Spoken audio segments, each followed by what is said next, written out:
we've still got this momentum. You know, recovery seems to be on track. But how concerned should we be that this gap between France and Germany is widening?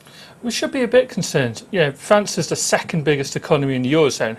And what we're seeing here is seeing France business conditions continue to deteriorate and, you know, deteriorating at a faster rate, and that means that France is a big drag on the Eurozone. You've got to remember that France is also a producer which exports to other Eurozone countries, and also an area which imports a lot from the Eurozone. So if France isn't doing well, that could be a bit of a problem for other markets as well. I mean, the other thing that's really clear about the data as well is it's very manufacturing-led.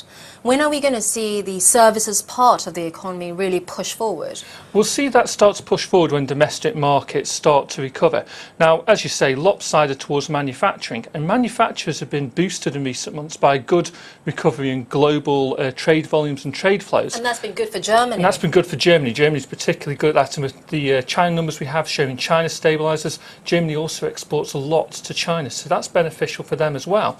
But for other countries in the Eurozone, they're also seeing new exports rise, you know, but it's for the service sector, which is more domestic facing, particularly for consumer services where high unemployment, that's where we're seeing a lot of weakness. Until that improves, until jobs are created, we're going to see service sector continue to only eke out meagre growth. Now let's go back to Germany and France. I mean, Germany's obviously done, you know, a lot of the reforms, and one would argue that their timing has been right. But for France, they're trying to push through reforms, especially in the labour markets when times are tough.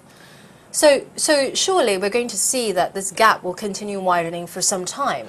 This could be the case, and obviously for France the best time to make these changes is when the economy is doing well. Now that opportunity has been missed with what we've seen in the last 4 or 5 years. It's very difficult to push through structural reform when things are going badly. Germany managed to get most of this out of the way in the early 2000s, so they've been benefiting from that, particularly in the labour market. Now the big question is, obviously we've got Merkel being sworn in tomorrow. Will we see with the coalition she's had to form, will that remove some of those flexibilities in the labour market and force Germany more towards France? It's too early to say, but that's still an option.